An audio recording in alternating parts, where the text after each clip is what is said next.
In the very heart of the Middle East lies a nation that has borne witness to the rise and fall of countless empires, the seminal birth of major religions, and the profound clash of civilizations for over 2.5 millennia.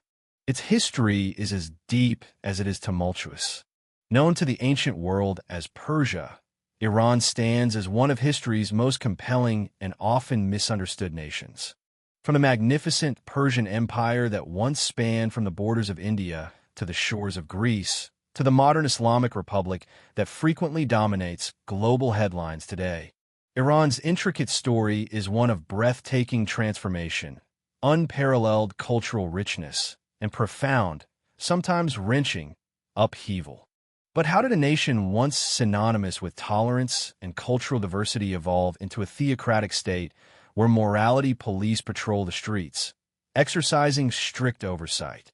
How did the venerable land of Cyrus the Great, the visionary who authored what many consider the world's first charter of human rights, transform into a society where religious law meticulously governs nearly every aspect of daily life?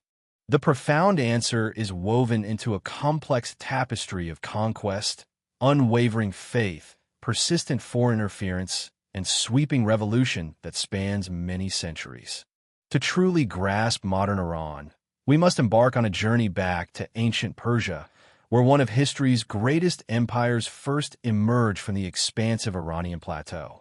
The Persian Empire, forged by Cyrus the Great in 550 BC, was revolutionary not merely in its vast geographical reach, but profoundly so in its pioneering approach to governance. Unlike many other ancient empires that typically impose their culture and religion upon conquered peoples, the Persians practiced remarkable tolerance, allowing local customs and deeply held beliefs to flourish unhindered under their magnanimous rule. The Persians themselves were followers of Zoroastrianism, an ancient religion that would profoundly influence the Abrahamic faiths that subsequently followed.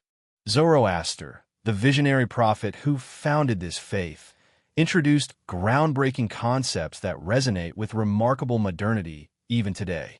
The eternal struggle between cosmic good and evil, the fundamental principle of free will, the notion of divine judgment, the realms of heaven and hell, and the worship of a single, omnipotent creator God. These transformative ideas would later find their way into the foundational tenets of Judaism, Christianity, and Islam, solidifying Zoroastrianism's place as one of history's most influential religions, despite its relatively small number of adherents in the modern era. For over a millennium, successive Persian dynasties cultivated sprawling territories, bequeathing a rich cultural legacy that prized poetry, exquisite art, and profound scholarship. The elegant Persian language became the lingua franca across much of the Islamic world, and celebrated Persian poets like Rumi and Hafez would later achieve global recognition for their timeless verses.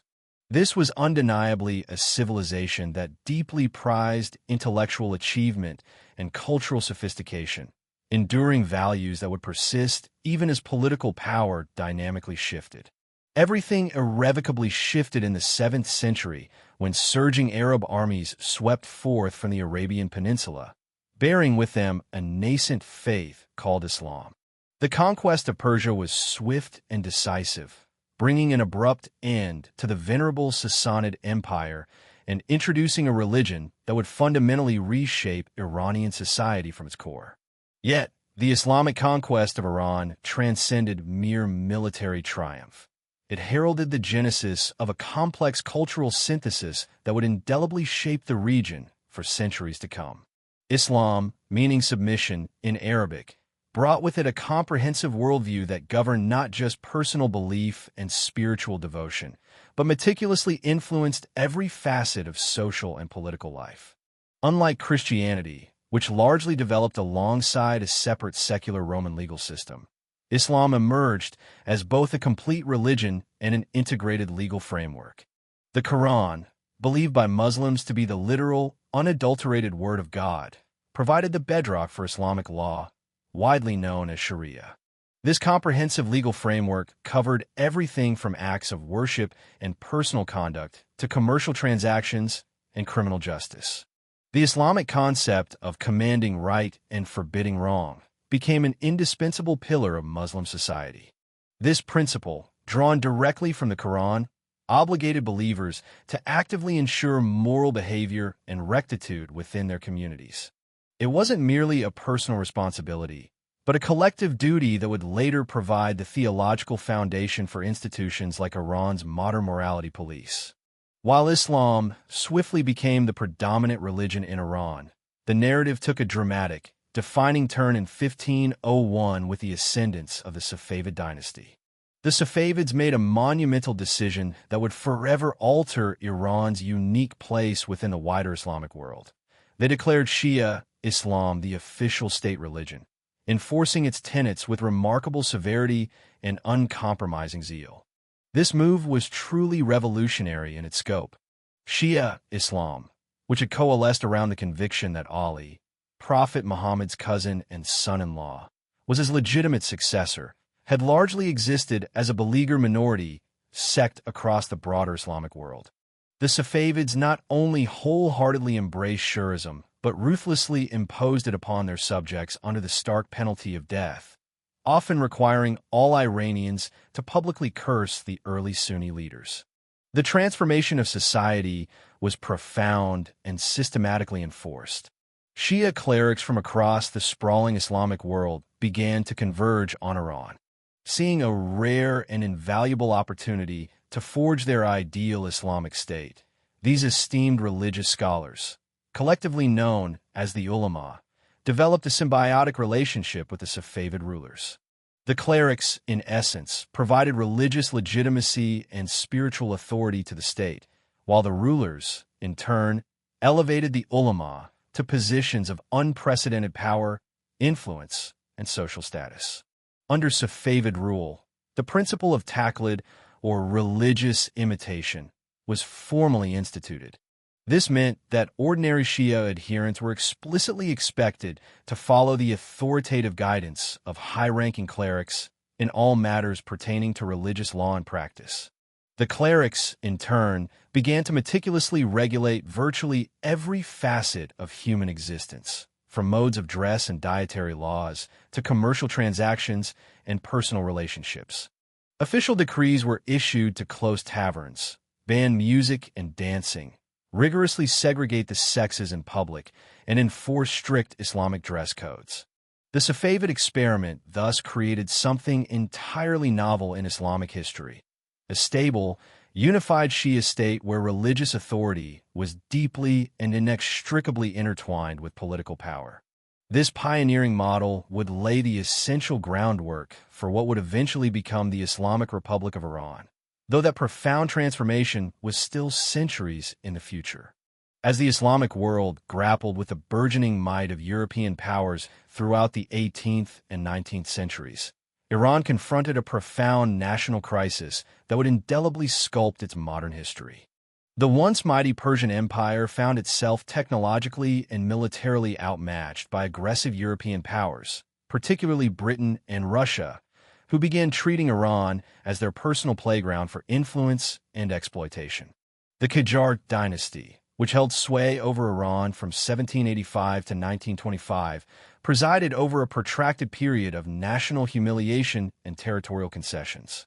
Foreign powers unscrupulously carved up Iranian territory, controlled its valuable resources, and manipulated its internal politics with alarming impunity. The British, for instance, shrewdly established a near-total monopoly over Iran's nascent oil reserves, siphoning off the vast majority of profits for themselves while leaving Iran with a mere pittance. This scarring experience of foreign exploitation would leave deep and enduring scars on the Iranian psyche and vigorously fuel a potent nationalism that continues to influence Iranian politics to this very day.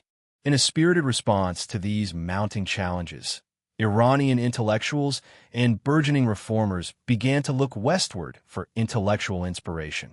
The Constitutional Revolution of 1906 represented a remarkable and largely peaceful attempt to modernize Iran through democratic reform. This groundbreaking revolution established Iran's first constitution, created a national parliament known as the Majlis and bravely attempted to limit the autocratic power of the monarchy while simultaneously safeguarding individual rights and freedoms.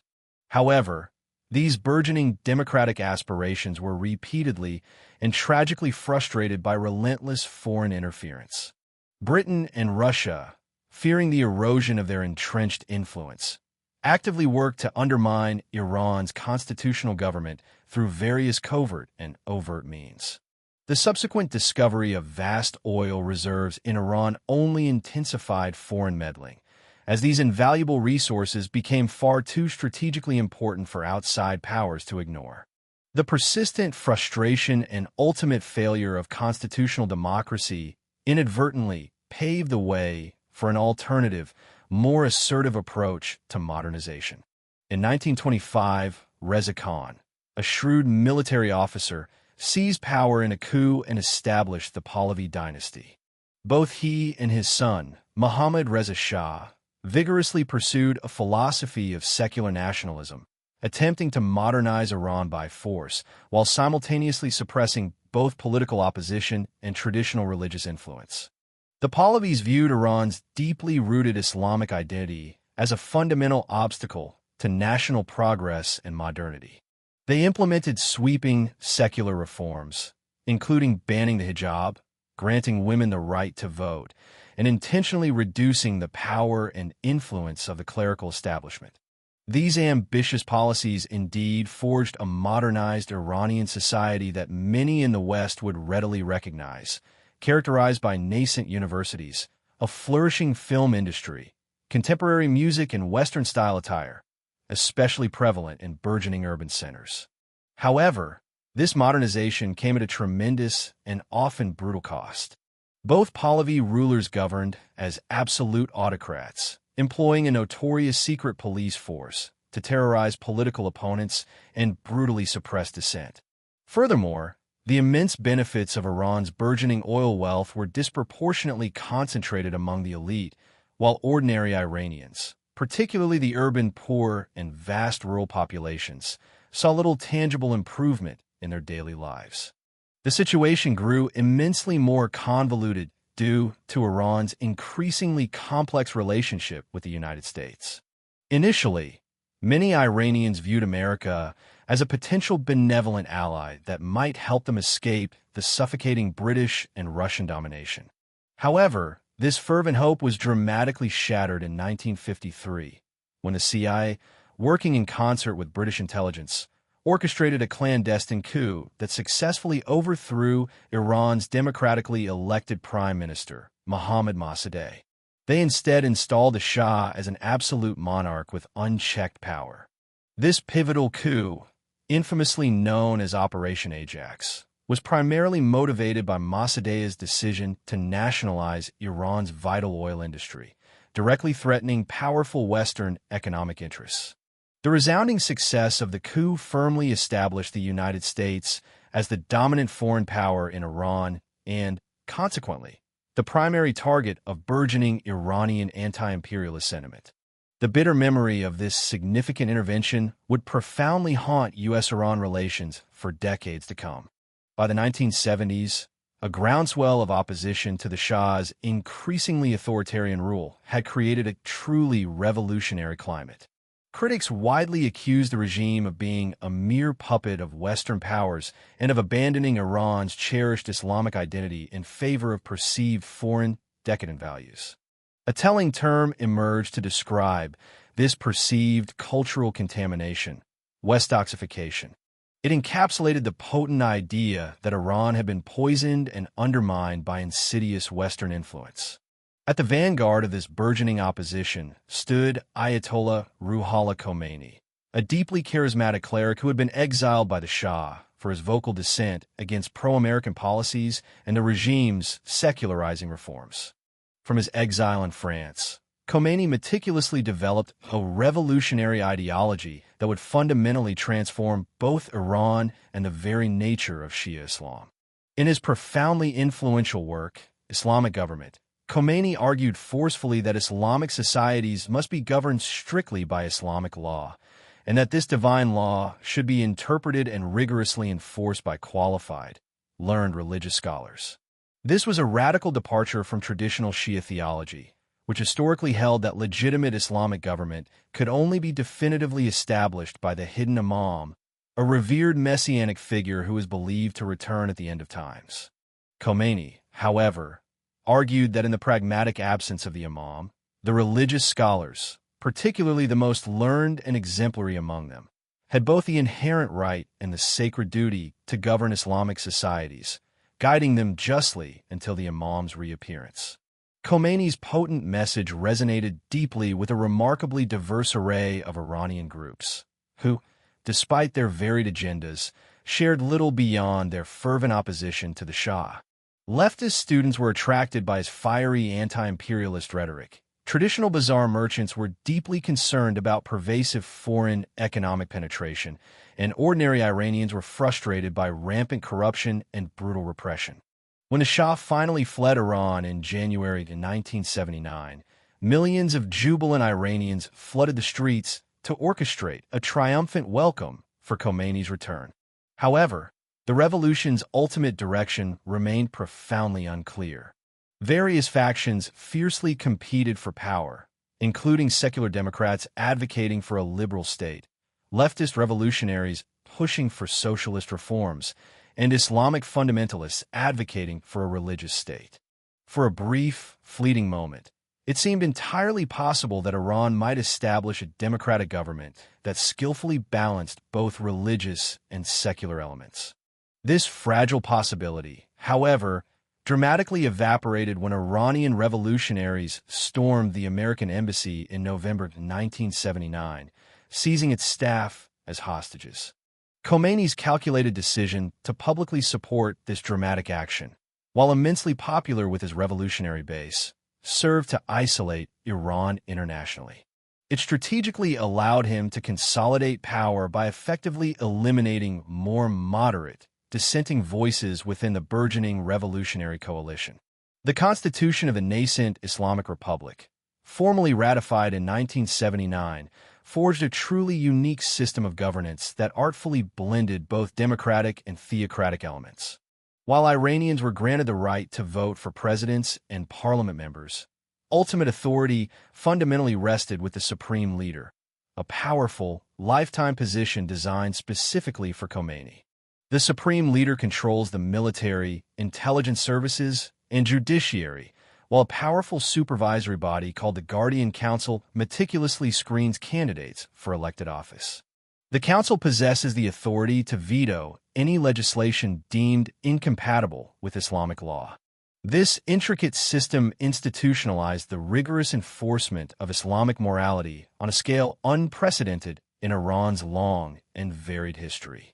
The Constitution explicitly mandates that the government actively promote virtue and stringently prohibit vice, utilizing the same Quranic language that had justified moral regulation under the Safavids centuries earlier. However, the modern Iranian state possessed advanced surveillance and enforcement capabilities that earlier dynasties could never have possibly imagined or deployed.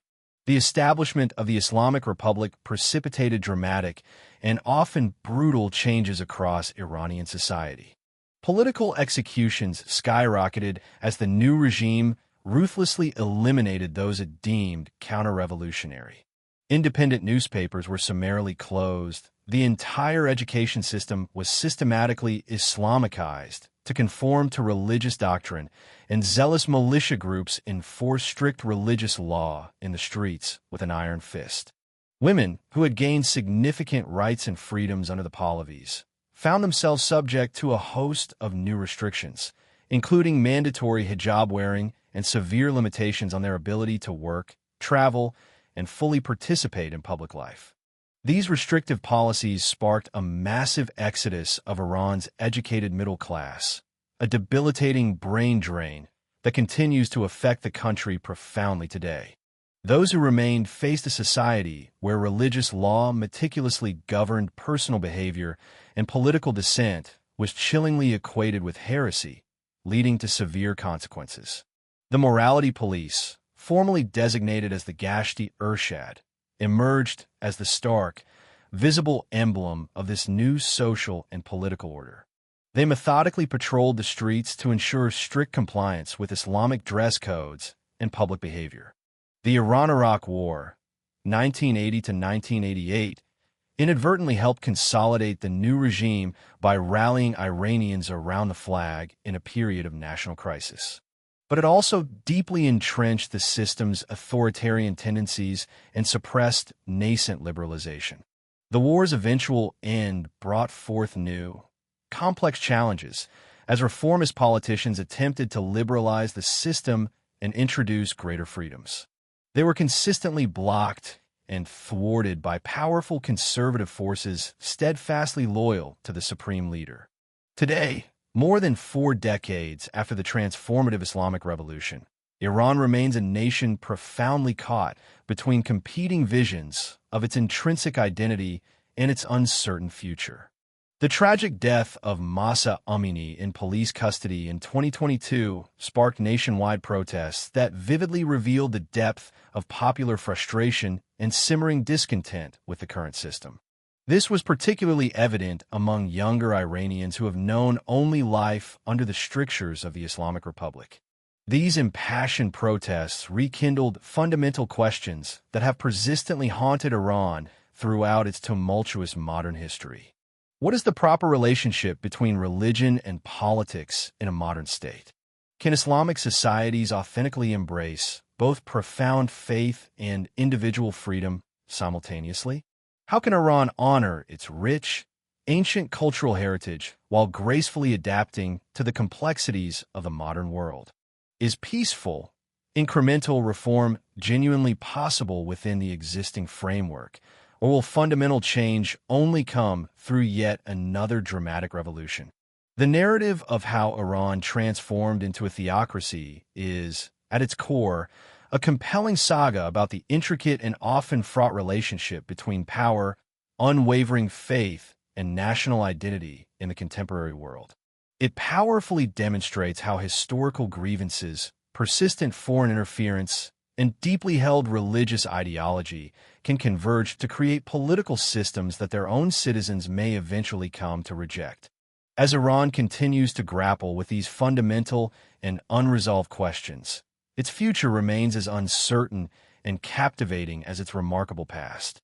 From the surprisingly tolerant empire of Cyrus the Great to the omnipresent morality police of today, Iran's extraordinary journey illustrates both the immense potential and the inherent perils of attempting to create a perfect society based solely on religious principles. Whether Iran can ultimately find a path forward that honors both its profound Islamic faith and its people's fervent desire for freedom remains one of the most compelling and critical questions of our time. Thanks for watching. Please like, share, and subscribe for more fascinating history videos. Visit the channel for more captivating historical content.